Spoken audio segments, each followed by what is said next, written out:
soy Julio Bracho y esto es The History Channel. Hay fragmentos de la historia ocultos en el corazón de las ciudades. Relatos escondidos que en realidad duermen frente a nuestros ojos, en las esquinas, plazas, calles y monumentos urbanos. La ciudad nos está llamando porque siempre hay una historia escondida en la jungla de cemento. Y hoy vamos a descubrirla.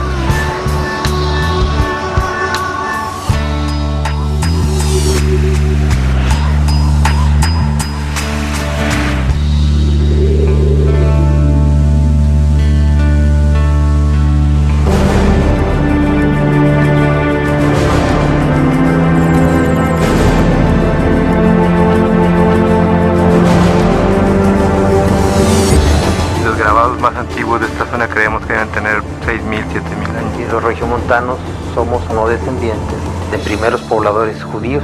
Cuando los norteamericanos llegaron a la ciudad, su estrategia fue tratar de controlar esta zona. Después de que asaltaba, a muchos empezaba a tocar la armónica y a obligarlos a bailar. Realmente las tropas revolucionarias se emborracharon y muy pocos pudieron combatir frente a los federales. Hay una historia sobre una bóveda que existió en Fundidora. Y hemos decidido el ejército villista pedirle $1.000.000 que tiene que entregar en unos cuantos días aquí en este mismo lugar.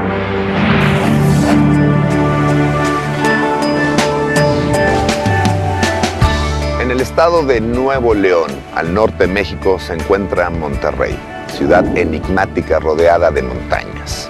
Gracias a su cercanía con la frontera de los Estados Unidos y a su desarrollo económico, industrial y demográfico, Monterrey se ganó el título de la Sultana del Norte y la virtud de ser una de las ciudades más codiciadas y exitosas de todo México.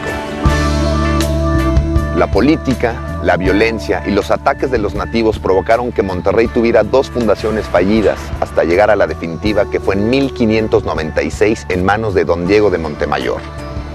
Poco a poco fueron llegando los primeros pobladores que se dedicaron a la minería, la agricultura y la ganadería.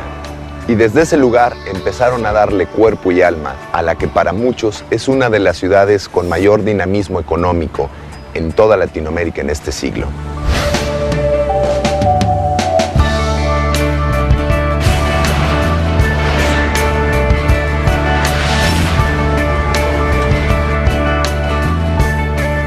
Empezamos nuestra búsqueda aquí, en el Museo de Palacio de Gobierno, donde se encuentra el escudo de la ciudad de Monterrey. Este símbolo alberga la imagen de los flechadores, antiguos pobladores de estas tierras que desarrollaron una civilización que aún hoy permanece escondida bajo una imagen de salvajismo y barbarie.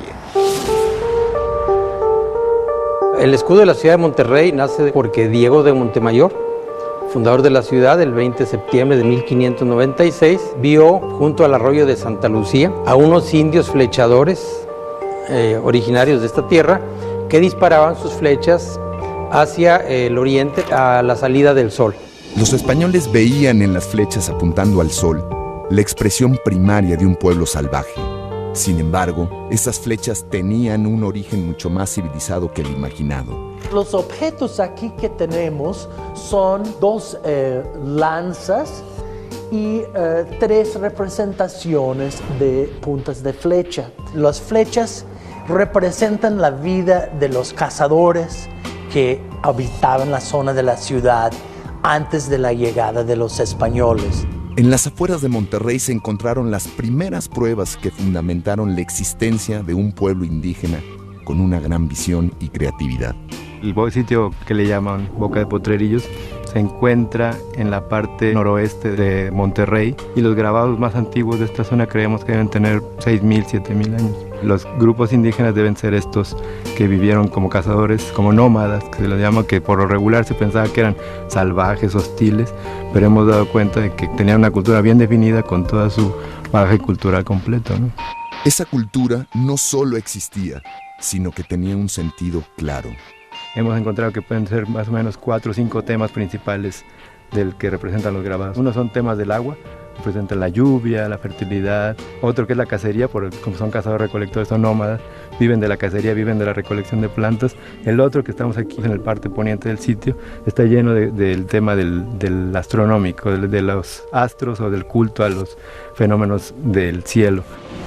Las excavaciones desenterraron el significado de la tierra, la vida y la muerte de los antiguos indígenas, y sacaron a la luz la verdadera naturaleza de las flechas que habían confundido a los colonizadores.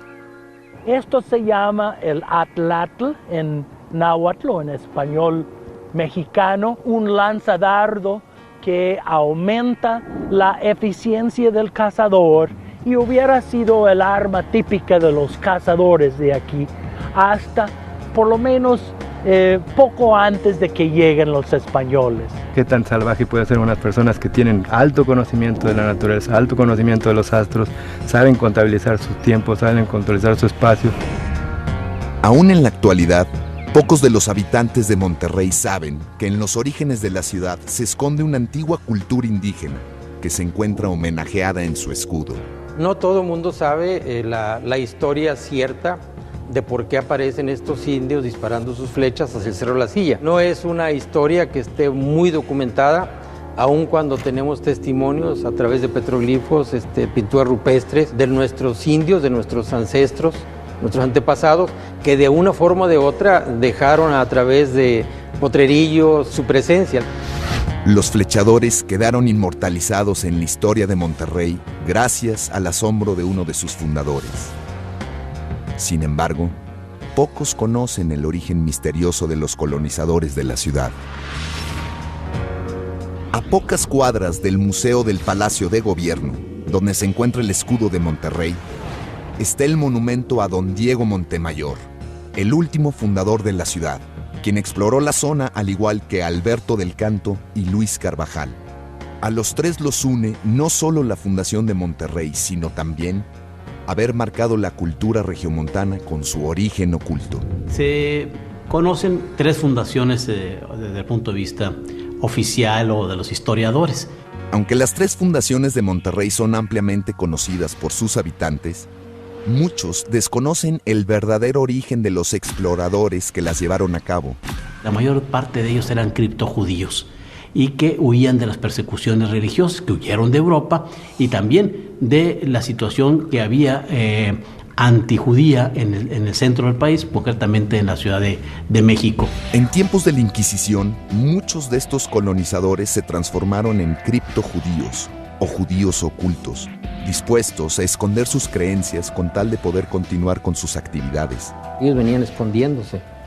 Ellos trataban de pasar desapercibidos precisamente por sus creencias. Estas comunidades criptojudías eran cerradas y además pues no podían dejar nada escrito porque estaban sujetos a la vista del Tribunal de la Inquisición y se pasaban como cristianos nuevos pues precisamente para no ser molestados por la corona española. El primer episodio de un colonizador criptojudío nos remonta a la primera fundación de la ciudad de Monterrey. Y es hasta 1577 cuando un aventurero portugués llamado Alberto del Canto hace la primera fundación con el nombre de Ojos de Santa Lucía. Alberto del Canto no solo ocultaba su origen judío, sino también actividades consideradas ilegales para la corona. A raíz de estos asuntos y además varios desmanes que hacía Alberto del Canto al tomar indios y llevárselos a las minas de Mazapil para venderlos como esclavos, entonces la Inquisición le sigue un proceso. Entonces pasa que la villa de Ojos de Santa Lucía no se puede consolidar porque la Inquisición anda persiguiendo a don Alberto del Canto. Así quedó inconclusa la primera fundación de la ciudad. Sin embargo, cuando el segundo colonizador llegó a Monterrey, se encontró con una Inquisición ansiosa por detener y juzgar a los colonos criptojudíos bajo cualquier excusa. Unos años después, ya para 1579-1580, don Luis Carvajal y de la Cueva pide permiso al rey para venir a crear un enorme territorio llamado Nuevo Reino de León. Muy pronto la Inquisición encontró el pretexto que estaba buscando para atrapar a Carvajal. En un evento religioso o familiar, una de sus sobrinas dijo unas expresiones en contra de la religión católica y entonces duramente la amonestó de Luis Carvajal en la cueva y que le dio unas cachetadas, ¿no? El juicio de la Inquisición contra Carvajal no fue contra él, fue contra los familiares a raíz de esto de la sobrina. El final de Carvajal estaba escrito. Develadas las pruebas de su origen judío, el segundo fundador de Monterrey sufrió la justicia divina de la Inquisición. Es encarcelado y llevado al Tribunal de la Inquisición en la Ciudad de México, donde la familia de él sí reconoce ser judaizantes, seguidores de la ley de Moisés, y son llevados a juicio y a la hoguera, o sea, son quemados vivos. Poco tiempo después llegaba a la región otro nuevo aventurero, Diego de Montemayor, el tercer fundador de la ciudad. Finalmente podemos hablar de la tercera y definitiva fundación de Monterrey cuando don Diego de Montemayor se viene junto con 12 familias a fundar la ciudad de Nuestra Señora de Monterrey el 20 de septiembre de 1596. Se asegura que hacia finales del siglo XVI, más del 25% de la población de la ciudad era de origen judío. En la actualidad, Monterrey es una de las ciudades más católicas de México, pero en sus costumbres todavía se encuentran algunas marcas de la cultura sefardí. Encontramos bastantes coincidencias entre lo que son las costumbres judías de esa época y lo que pudiera ser las costumbres de nosotros y que también datan de esa época. La gente nos dice por aquí de las costumbres sefarditas o judías, como la de comer cabrito, de sembrar un higuero, una granada y un limón en las casas, y algunas palabras que utilizamos muy propias aquí en el norte. Y si nos basamos precisamente en la persecución, nosotros somos colonia, somos fundación, es decir, población de España, y tendríamos que seguir los lineamientos de aquellos. Pero comer el cabrito asado, el trigo, guardar el sábado, otra serie de situaciones. Entonces de ahí viene precisamente toda esta serie de ideas que se dan de que si los regiomontanos somos o no descendientes de primeros pobladores judíos. Más adelante conoceremos el obispado, un tradicional edificio que fue ocupado por las tropas norteamericanas a mediados del siglo XIX. También descubriremos el lugar donde fue fusilado un peculiar maleante que cometía sus delitos de una manera muy particular. Todo esto cuando regresemos en Historia Secreta.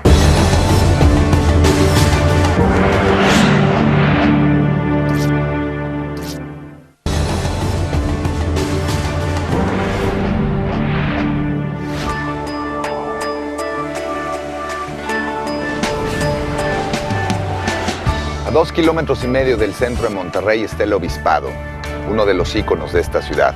Por su importancia estratégica fue ocupado por varios ejércitos, pero solo uno lo marcó en su historia con huellas que aún hoy perduran en sus muros.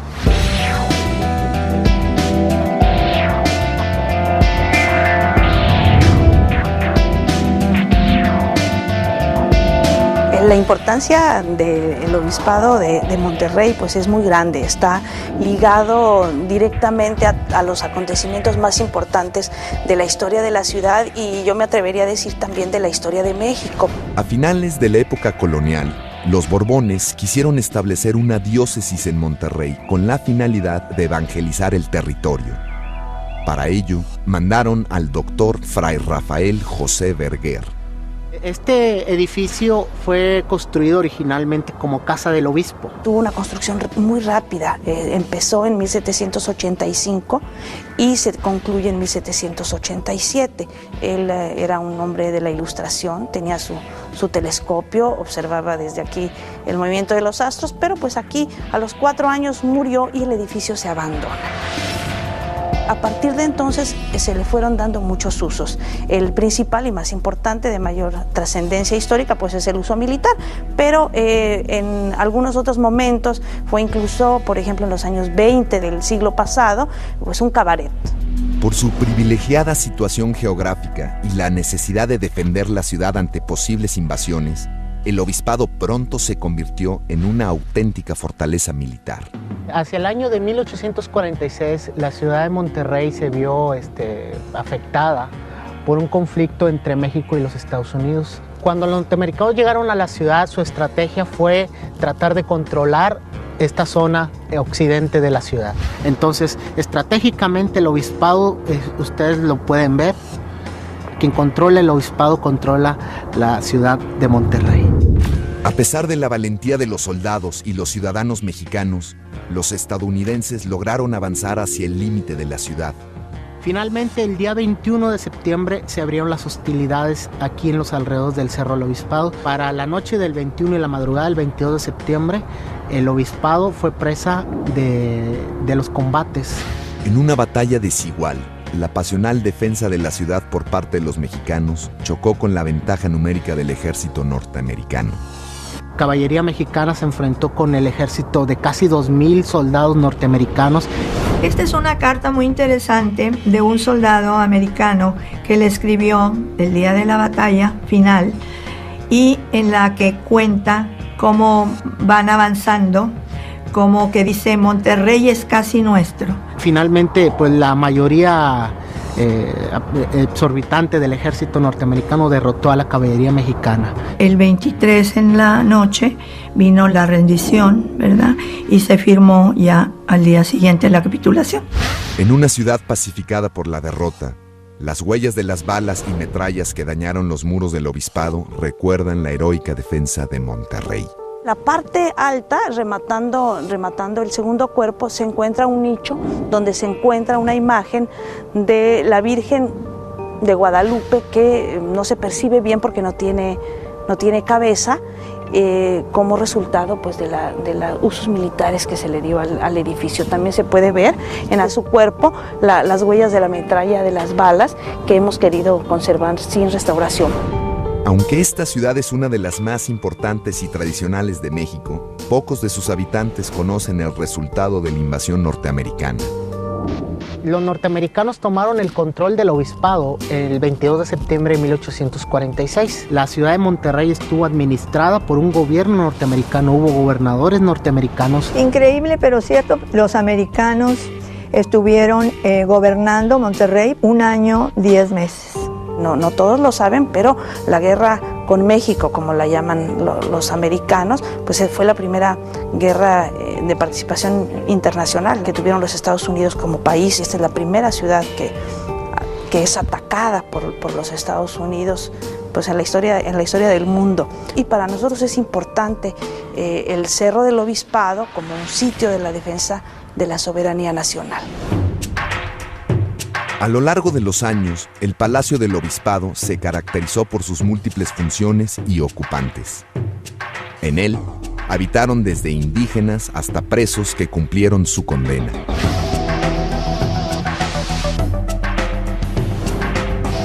A 2 kilómetros del Obispado se encuentra la Plaza Hidalgo, el lugar donde terminó la historia de un famoso maleante regiomontano. Ahorita estamos en la Plaza de Hidalgo. En esta plaza, frente a toda la población o la población que se dio cita, fue fusilado Agapito Treviño. La figura de Agapito Treviño estaba en la mente popular. Mucha gente sí piensa que es solamente leyenda, un invento. De 1850 a 1851, Agapito Treviño sembró el terror entre los habitantes de la ciudad, y fueron sus propias víctimas quienes le dieron un seudónimo inspirado en su famoso caballo. Los documentos ya lo mencionan así, desde la primera detención. Agapito Treviño, alias Caballo Blanco o Caballo Blanco. Se supone que él iba en su caballo blanco, ponía todo en bolsas y lo ponía dentro de su cueva, que está fuera de la ciudad de Monterrey, un poquito fuera, en el Cerro de la Silla. Sale a la luz pública ya como bandolero y como tal las leyes empiezan a perseguirlo. Aunque el criminal nunca usó la violencia con sus víctimas, se destacó por someterlas a un curioso y divertido ritual. No mató, esto es muy importante. Era en cierta forma bondadoso, era un poco burlón. Después de que asaltaba, a muchos le empezaba a tocar la armónica y a obligarlos a bailar, nunca mediante la fuerza. De acuerdo con un corrido de la época, dice Y yo soy el ingrato, hermanos, que a débiles y forzudos los hice bailar desnudos la polca chotilla y enanos. El humor que Agapito impuso en sus delitos pronto le ganó el afecto de los habitantes de la ciudad. Él ni se cubría la cara, por eso se tiene la afiliación. Él no se cubría la cara y luego después de los robos se iba y hacía fiestas. Él sabía tocar la armónica y entonces imagínense, después de un día de buenos botines o de botines en los robos, bueno, ya organizaban un baile y él se ponía a tocar la armónica y empezaba, bueno, a que la gente bailara, él mismo bailaba. La suerte de Treviño pareció terminar por primera vez en 1851, cuando fue apresado y condenado a 10 años de trabajo en obras públicas. Como buen ladrón, una especie de rafle, ¿sí? Empieza a escapar una y otra vez y otra vez. Son 3 fugas. Hay una cuando viene de Saltillo y se fuga alrededor de la Cuesta de los Muertos. Lo capturan después aquí en Guadalupe y se le hace el primer juicio. Preso, se fuga. Este documento es una carta, una circular del gobernador Pedro de Ampudia, donde afirma que varios presos se fugaron de la cárcel y entre ellos está Agapito Treviño, Caballo Blanco. Lo capturan de nuevo en la casa de la Amasia y lo llevan de nuevo a la cárcel y está en lo que fue el Palacio Municipal. Es más, se le ayudó a construirlo. En el Palacio Municipal, Agapito no solo conoció el confinamiento, sino también la oportunidad de dejar otro tipo de marca en la historia de la ciudad. Como preso que era, a los presos los ponen a hacer trabajos, lo que ahorita se denominara, bueno, se le llamaría trabajo comunitario. Estamos en el antiguo Palacio Municipal de Monterrey, precisamente en el balcón oriente, donde está documentada la participación de Agapito Treviño en la instalación y fabricación de esta pieza. Pero su estadía en el palacio no duraría mucho. Acostumbrado a las fugas, el criminal volvió a repetir la historia. Y de ahí se fuga la última vez, se va a Texas, lo vuelven a capturar. Aunque Agapito Treviño había sido apresado 3 veces y 3 veces había logrado escapar, su suerte, que parecía ser eterna, finalmente cambió. El hecho de que se le haga un juicio militar en 1854, en el que intervienen figuras muy importantes, Ignacio Zaragoza y otras 5 militares, los 5 lo condenan a muerte. La historia de Treviño había llegado a su fin. Sin embargo, al criminal le faltaba dar un último acto. Se dirigió a su muerte con la misma gracia con que había vivido su vida delictiva. Cuando Agapito Treviño estaba a punto de ser fusilado, él también empezó a cantar, como que adiós, adiós Monterrey, adiós amigos, perdónenme si les hice daño, etcétera, etcétera. Son algunas coplas que dicen la tradición oral que Agapito Treviño cantó antes de morir. Así murió en la Plaza Hidalgo, Agapito Treviño, el criminal recordado por sus ojos negros, su nariz abultada y su insuperable sentido del humor para cometer crímenes. La Plaza de Hidalgo ha sido un testigo, un mudo testigo de la existencia de Agapito Treviño, de la existencia y de la muerte de Agapito Treviño. Al regreso en Historias Secretas conoceremos la trágica y romántica historia de una de las grandes figuras mexicanas. Además iremos a la cervecería y descubriremos por qué un ejército revolucionario no pudo conquistar esta ciudad.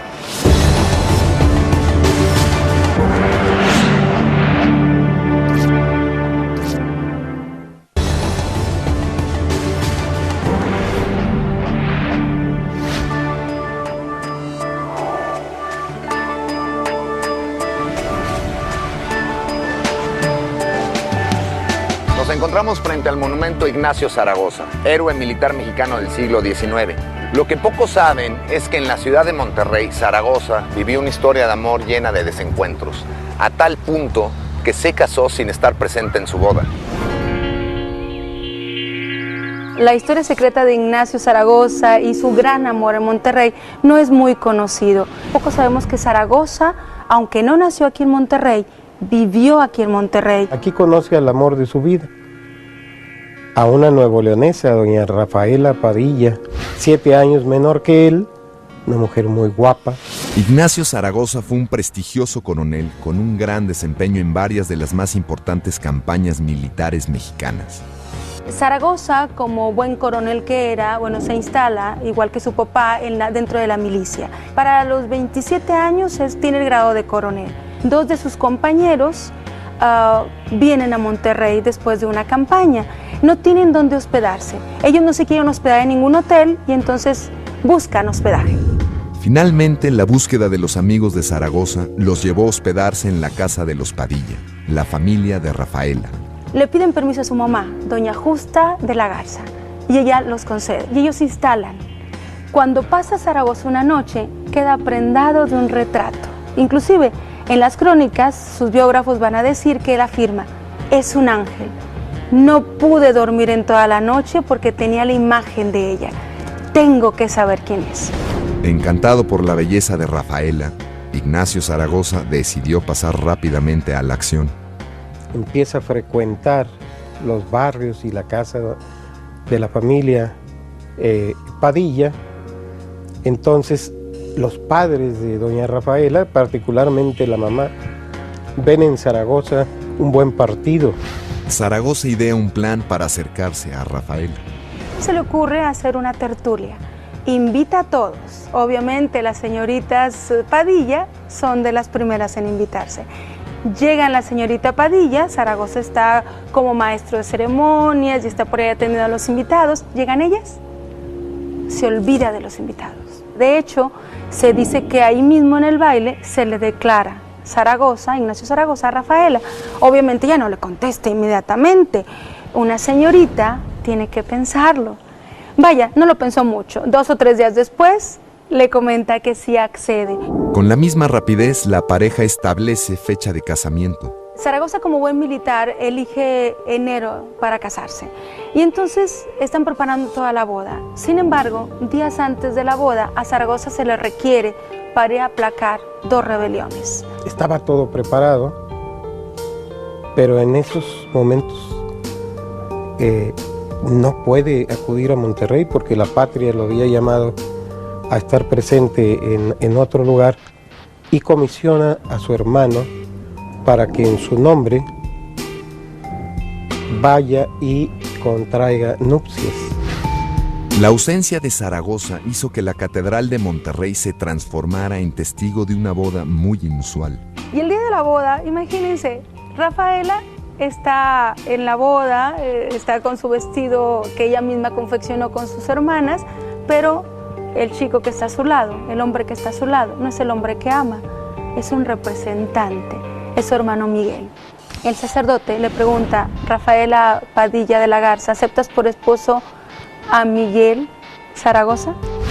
Y ella se queda calladita. Le vuelve a preguntar, Rafaela Padilla de la Garza, ¿aceptas por esposo a Miguel Zaragoza? Se queda calladita.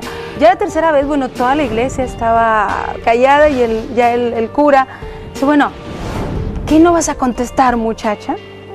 Y ella le dice, padre, usted me está preguntando si me quiero casar con Miguel Zaragoza y yo me quiero casar con Ignacio, no con Miguel. Y ya la hilaridad completa, el sacerdote rectifica y se lleva a cabo la boda. Finalmente, Ignacio Zaragoza volvió de su destino y pudo disfrutar de su matrimonio y de una felicidad que no duraría mucho. Es una bella historia de amor que habrá de prolongarse lamentablemente no mucho tiempo, ya que tanto doña Rafaela como el general Zaragoza mueren muy jóvenes. Doña Rafaela muere en enero de 1862. De hecho, no muere junto a Zaragoza. Zaragoza no estaba en el lecho de muerte cuando Rafaela murió. La muerte de su mujer fue un gran golpe para el coronel. Zaragoza muere 8 meses después que su esposa muere de una manera muy injusta, y eso sí es demasiado injusto. Muere de tifoidea. La unión y el romance entre Rafaela e Ignacio fue uno de los amores más dramáticos. Un amor muy romántico, pero con desenlace fatal también. De ese amor solo nos quedan 2 tumbas, un recuerdo, crónicas y mucho romanticismo. Es lo único que nos queda. La historia mexicana está llena de batallas y revoluciones encabezadas por fuertes personajes como Ignacio Zaragoza, que lucharon por defender sus ideales. Sin embargo, la Revolución Mexicana también vivió acontecimientos con protagonistas que, a la hora de actuar, se vieron tentados por actividades mucho menos gloriosas. A pocas cuadras de la catedral se encuentra la cervecería Cuauhtémoc, el lugar donde varios revolucionarios mexicanos dejaron de lado sus ideales por unos cuantos vasos de cerveza. Nos encontramos en la cervecería Cuauhtémoc, que es una cervecería fundada en 1890. El edificio que actualmente estamos viendo, la fachada, es de esa época. La cervecería en la ciudad de Monterrey ha sido muy importante porque ha sido parte de su historia.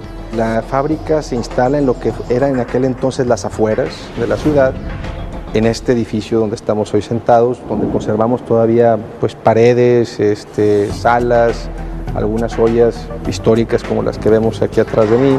Esta empresa tuvo algunos sucesos importantes y momentos críticos en su historia, particularmente durante la Revolución Mexicana. A principios del siglo XX estalló la Revolución Mexicana. Dos bandos se disputaban el poder: los federales del presidente Victoriano Huerta y los constitucionalistas de Venustiano Carranza, Pancho Villa y Emiliano Zapata, que desconocían el poder presidencial. Entre 1910 y 1920, estas dos facciones, la llamada constitucionalista y la llamada División del Norte, Francisco Villa, estuvieron merodeando todo lo que sería la zona norte del país. En Monterrey, donde existía una gran cantidad de industrias importantes, como la que tengo a mis espaldas, la cervecería Cuauhtémoc, fue tomada por diferentes facciones revolucionarias.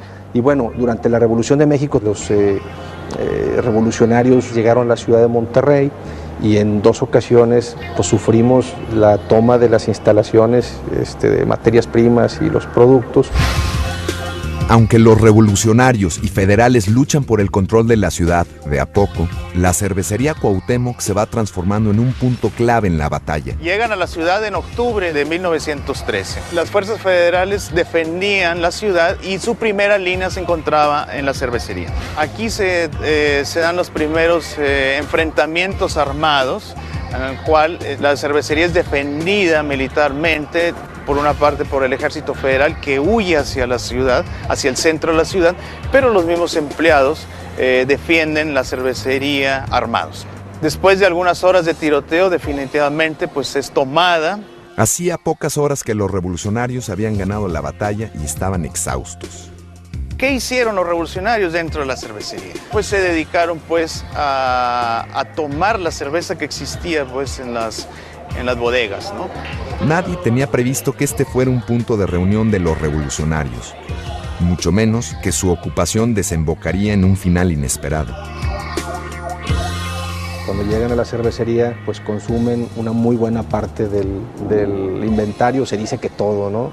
Seguramente eso pudo haber influido en su capacidad de reaccionar ante pues, sus actividades de guerra o bélicas aquí en la comunidad, pero sí se dice que llegaron y arrasaron con cuánta cerveza encontraron ellos. Realmente las tropas revolucionarias se emborracharon y muy pocos pudieron combatir frente a los federales. Cuando llegó el momento de continuar con la toma de la ciudad, los revolucionarios se dieron cuenta que la borrachera había definido la suerte de la batalla.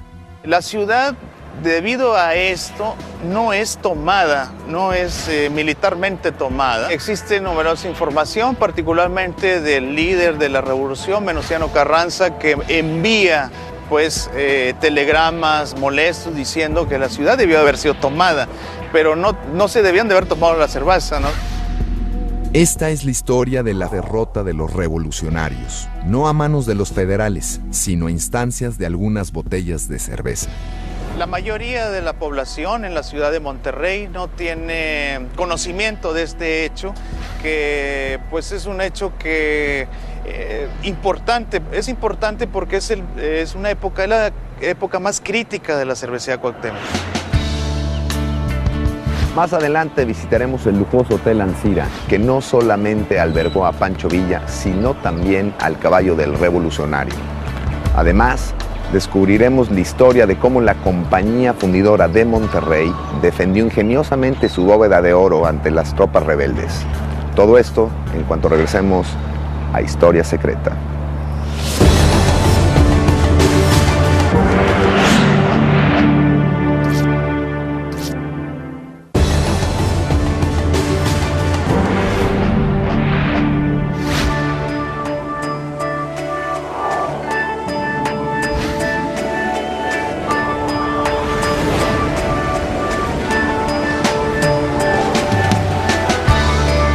Aquí en pleno centro de la ciudad de Monterrey se encuentra el lujoso Hotel Ancira, inspirado en la arquitectura francesa.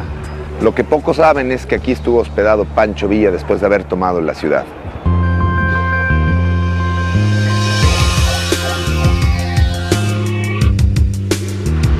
El Hotel Ancira se construyó de 1907 a 1912 en un contexto en que en Monterrey no había ningún hotel de lujo. Fernando Ancira se trajo su proyecto arquitectónico de Francia, donde él estaba trabajando. Para la ciudad de Monterrey, el Hotel Ancira es como un símbolo y es como un precursor de época. Aunque se suponía que el lujoso Hotel Ancira iba a albergar a los más refinados clientes de Monterrey, nadie imaginó que la Revolución Mexicana cambiaría esos planes. Estamos en el vestíbulo del Hotel Ancira. Cuando se construyó el hotel, esto funcionaba como patio. Conforme se fue ampliando el uso y se le hicieron las adiciones que ahora presenta, eso quedó pues superado en tamaño, y entonces lo que era el antiguo patio se convirtió en el vestíbulo. No es nada improbable que Pancho Villa haya entrado por la puerta principal del hotel y que se asentara en el patio, porque perfectamente, como pueden ver, es bastante amplio para que él mínimo y su estado mayor estuvieran aquí estacionados un buen rato. El 13 de marzo de 1915, Pancho Villa entra en forma espectacular a Monterrey y decide hospedarse en el lujoso edificio. La mayoría de las tropas villistas se concentran en el Hotel Ancira, donde él también llegó a estar. Entra por la puerta principal del hotel en su caballo y sube unas escaleras porque parece que se queda unos días en el hotel esperando un dinero que iba a recibir. Villa llega a la ciudad, a la estación Unión, la principal estación de ferrocarril, donde es vitoreado por sus seguidores. Recibe muchas peticiones de la mayoría de la gente, que dice que los empresarios, comerciantes, en fin, acaparan los precios, los precios se elevan, los productos son acaparados. Pancho Villa decide tomar cartas en el asunto. Al día siguiente, el 14 de marzo, el líder revolucionario se propuso dar una rápida resolución a las demandas populares. Francisco Villa, una vez que llega a la ciudad, aquí en este salón, el salón llamado Verde del Palacio de Gobierno, cita a los empresarios un día después de su llegada a la ciudad. Lo cita a las 9 de la mañana. Todos los miembros de la Cámara de Comercio de la ciudad llegan puntualmente. En la reunión, el general revolucionario daría una de sus tantas demostraciones de poder. Ellos esperan a Francisco Villa, o al Centauro del Norte, como le llamaban acá en México. Durante alrededor de media hora, Francisco Villa entra precisamente por una de estas puertas y es recibido por los empresarios. Inmediatamente, Villa se sentó en el centro de la mesa y expuso sus peticiones. Francisco Villa dice que los ha reunido aquí debido a que tienen acusaciones graves de acaparamiento de alimentos, de que han subido los precios y demás, y que por lo tanto quiere saber por qué han hecho esto, que están en contra de la revolución y que son enemigos de la revolución, en fin. El general revolucionario fue más allá y sorprendió a los empresarios con una inusual demanda. Hemos decidido el ejército villista pedirle $1 millón de pesos que tiene que entregar en unos cuantos días aquí, en este mismo lugar. A lo cual, tartamudeando, Carlos Garza Cantú dice, ¿cómo es posible esto? Esto es que nos lo pide de un día para otro, eso no es posible. Bueno, no sé cómo le tengan que hacer, pero tienen que entregármelo aquí. Al verse acorralados, los empresarios acceden a un plan de Villa que implicaba directamente a Carlos Garza Cantú, el presidente de la Cámara de Comercio. Él le dice, bueno, la única forma de saber que ese dinero va a llegar a mis manos o a las manos del ejército villista será que usted se quede aquí en garantía del dinero que van a entregar. Él mismo acepta y se queda, dice, yo estoy dispuesto a quedarme aquí como garantía de la entrega de este dinero. Sin embargo, es muy difícil y no podemos entregarlo en 2 o 3 días, necesitaremos más tiempo. Francisco Villa lo que deseaba, en esencia, era pues enfrentar esta administración municipal y además atacar a los acaparadores, a los cuales había grandes quejas. Finalmente, los empresarios logran reunir el dinero para entregárselo a Villa. Sin embargo, el destino del botín no fue para el ejército revolucionario. Villa, para empezar, nunca tuvo acceso a ese dinero. En el Archivo General del Estado, el Estado de Nuevo León, hay un listado completo de la entrega de ese dinero y los nombres y apellidos de las familias a los cuales Villa, a través de sus Raúl Madero y sus generales que estuvieron aquí, entregaron a cada una de estas familias, ¿no? La estadía de Pancho Villa en el Hotel Ancira duró 7 días.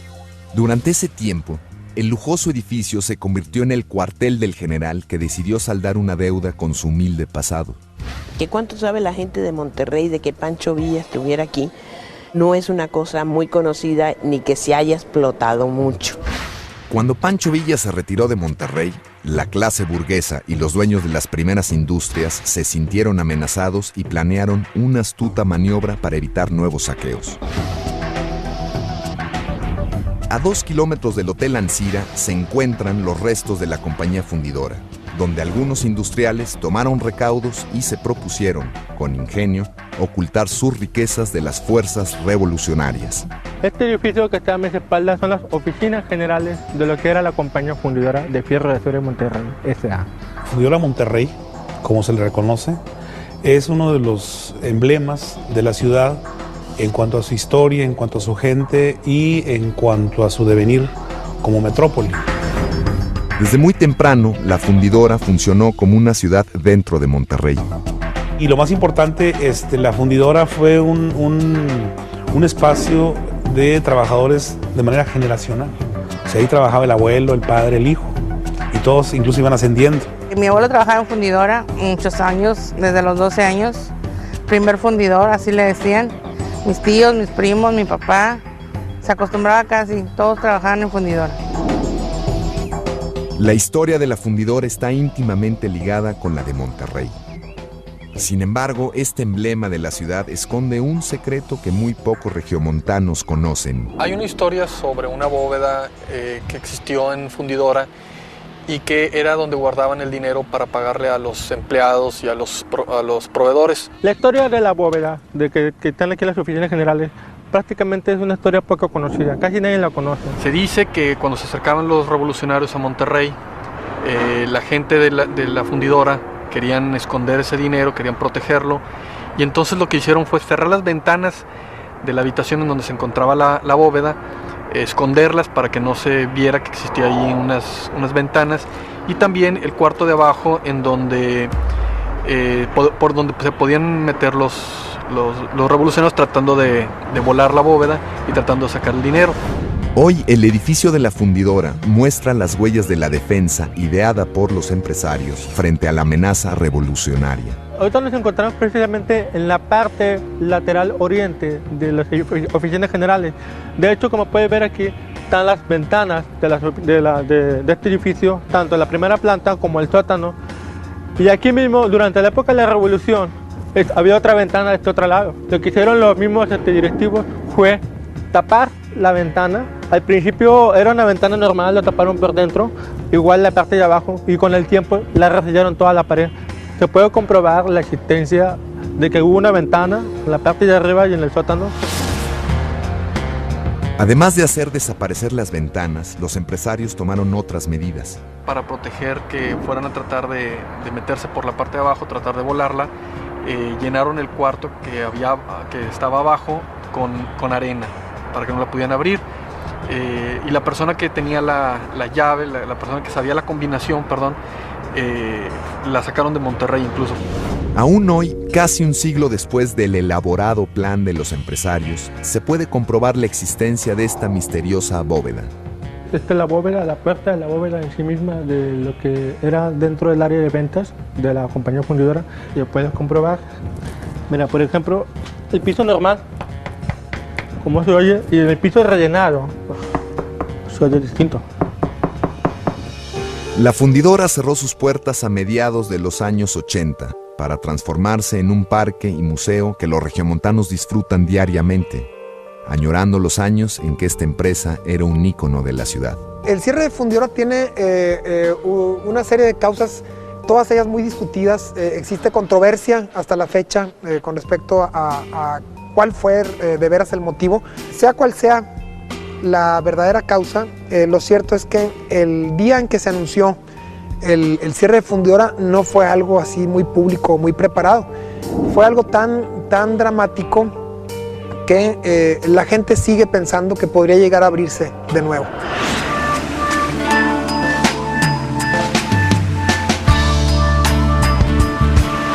Los rebeldes dejaron la ciudad sin saber que gracias a un cuarto lleno de arena, los encargados de la compañía fundidora preservaron su oro con mucho esmero.